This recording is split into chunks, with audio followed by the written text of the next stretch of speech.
ہو بندہ تو پھر دنیا بھر میں شکایتیں نہیں کرتا۔ آج ہمارے جو حالات ہیں، سب سے پہلی چیز یہ ہے کہ ایمان پیدا کرو۔ اللہ سے راضی رہنے والا بندہ اس کے احکامات میں خلاف ورزی نہیں کرتا، اس کی حکم عدولی نہیں کرتا، کبھی یہ نہیں پوچھتا۔ اب سوچئے، ایک اور بات میں بتا رہا ہوں۔ موسیٰ علیہ السلام کے زمانے میں سنا ہے کہ ایک خاتون کو بچے نہیں تھے، اولاد نہیں تھی۔ وہ گئی اور دعا کے لیے کہتی ہے، آپ نے لوح محفوظ میں دیکھا اور کہا اس کی اولاد نہیں ہے، قسمت میں اولاد لکھی نہیں ہے۔ وہ روتی ہوئی جا رہی تھی، کسی ایک درویش کے پاس سے گزر ہوا تو اس نے کہا کہ دعا کرتا ہوں اللہ تعالیٰ تجھے دے دے۔ میں اس واقعے کی صحت پر کلام نہیں کر رہا، لیکن جن بزرگوں نے اس کو بیان کیا، میں آپ سے عرض کرتا ہوں، اس ایک درویش کی دعا پر اللہ تبارک و تعالیٰ نے اس کو اولاد دیا، وہ خاتون۔ بعد میں موسیٰ علیہ السلام نے رب تعالیٰ سے پوچھا کہ اے اللہ، اس خاتون کی قسمت میں اولاد تو لکھی نہیں تھی، اسے کیسے ملی؟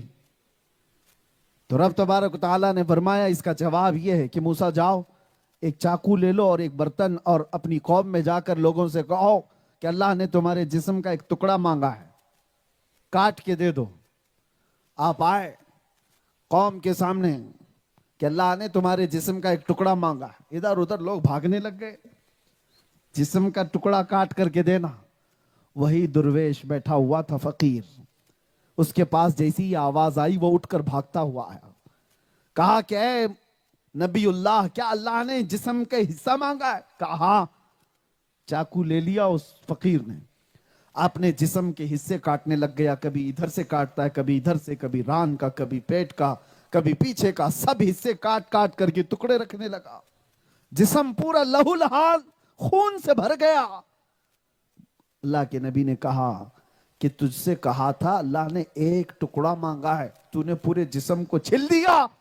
اس فقیر نے کہا یہ تو نہیں پتا تھا کہ اللہ نے کس جگہ کا مانگا ہے، میں نے جسم کا ہر حصہ رکھ دیا، کوئی تو اسے پسند آ جائے۔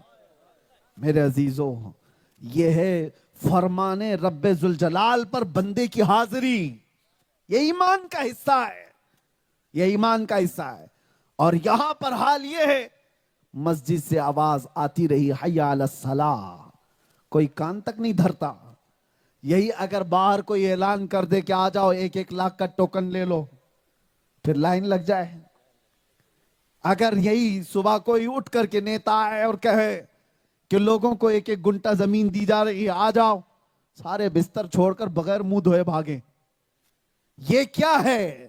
یہ ایمان کا حصہ ہے۔ دنیاوی اسباب پر اگر یقین بڑھ گیا ہے تو پھر ایمان کا ہے۔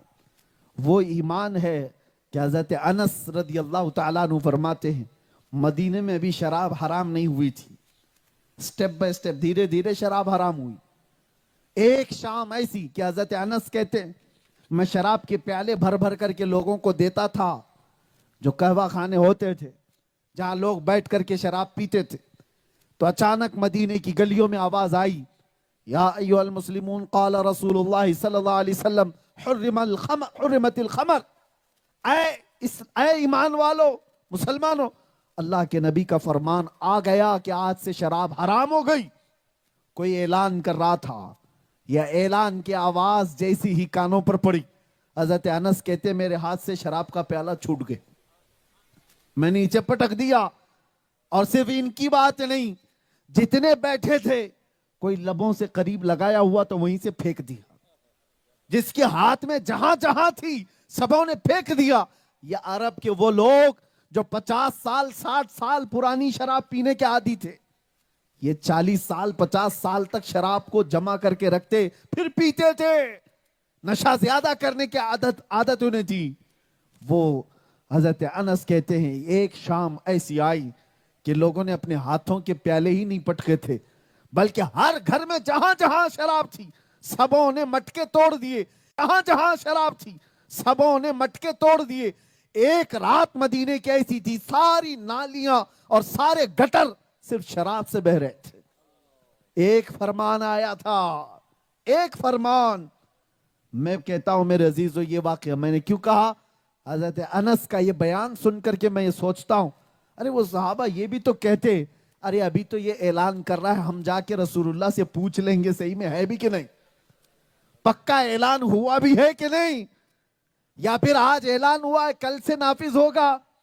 نہیں، صرف رسول اللہ کی طرف سے یہ بات آئی کہ حرام ہو گئی، سبوں نے پیالے پٹک دیے۔ یہ ایمان، برسوں پرانی اپنی عادت کو ٹھوکر مار دینا فرمان رسول کے آگے، یہ ہے ایمان۔ اگر یہ ایمان نہیں آیا ہے تو صرف نعروں سے اور صرف دعووں سے کوئی طاقت نہیں آتی۔ ہم ہزاروں نہیں کروڑوں کی تعداد میں ہیں آج۔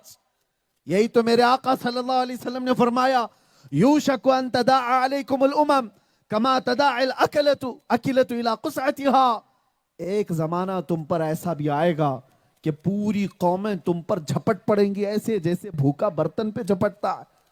صحابہ نے پوچھا تھا، نحن یومئذ من قلۃ یا رسول اللہ، اے اللہ کے نبی کیا اس زمانے میں ہماری تعداد تھوڑی سی ہوگی، ہم چھوٹے ہوں گے، کم ہوں گے، اس لیے ہم پر سب جھپٹیں گے؟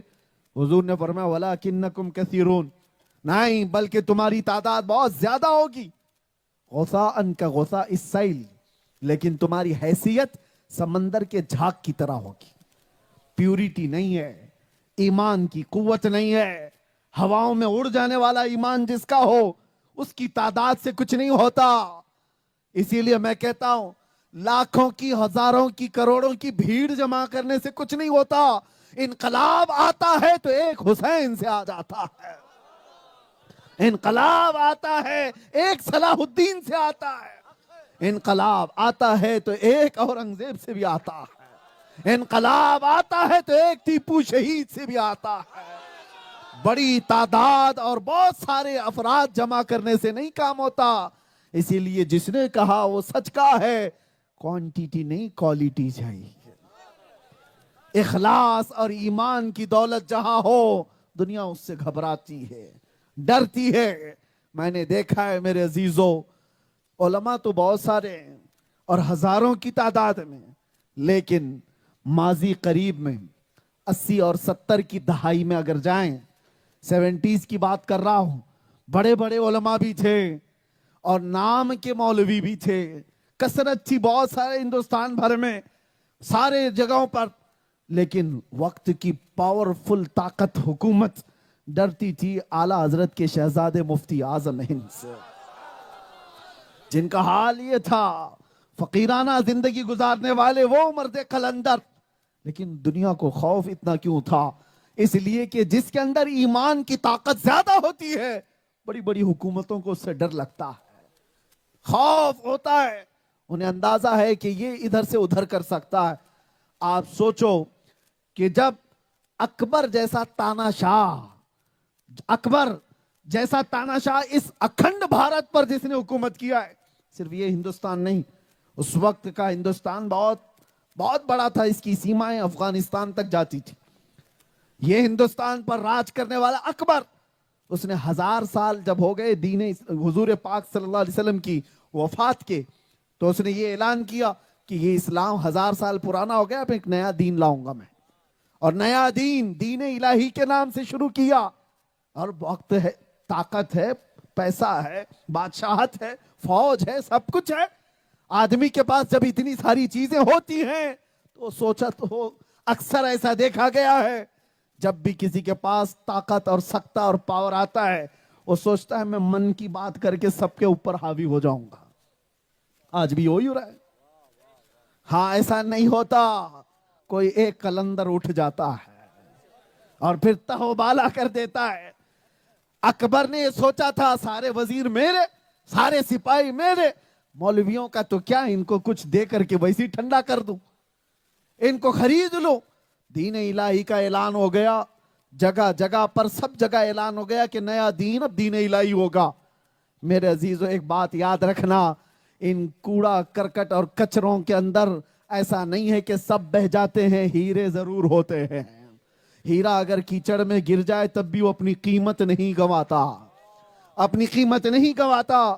ایسوں میں ایک مرد قلندر تھا، احمد فاروقی سرہندی مجدد الف ثانی، ارے نوجوانی کا حال تھا، 27 سے 30 سال کی عمر شاید، اور اس عمر میں کھڑا ہوا اور کہا نہیں دین ہوگا تو میرے مصطفیٰ کا، اکبر کا نہیں، مصطفیٰ کریم نے جو دین پیش کیا وہی اسلام کی سچائی ہوگی۔ تم دوسرے کسی بھی دین کی پیروی کرو، اس سے غرض نہیں، لیکن اسلام نام سے وہی دین رہے گا جو آمنہ کے لال نے پیش کیا۔ آپ سوچو ایک بہت بڑے ہاتھی کے سامنے ایک چونٹی کھڑی ہو جائے، لوگ تو یہی سوچتے ہیں کیا کر لے گی یہ چونٹی اس کا، لیکن دیکھا ہے دنیا میں اکبر اپنی پوری طاقت کے ساتھ جب یہ دیکھ رہا ہے کہ احمد فاروقی سرہندی ایک عالم دین ہے، دین اسلام کے لیے کھڑا ہو گیا، اور لوگ اس کی باتیں سننے بھی لگ گئے ہیں، اور جگہ جگہ یہ بات پھیل گئی کہ وقت کے بادشاہ کا لایا ہوا پلان چوپٹ ہو سکتا ہے۔ بادشاہ نے اٹھایا اور عالم دین کو جیل میں ڈال دیا۔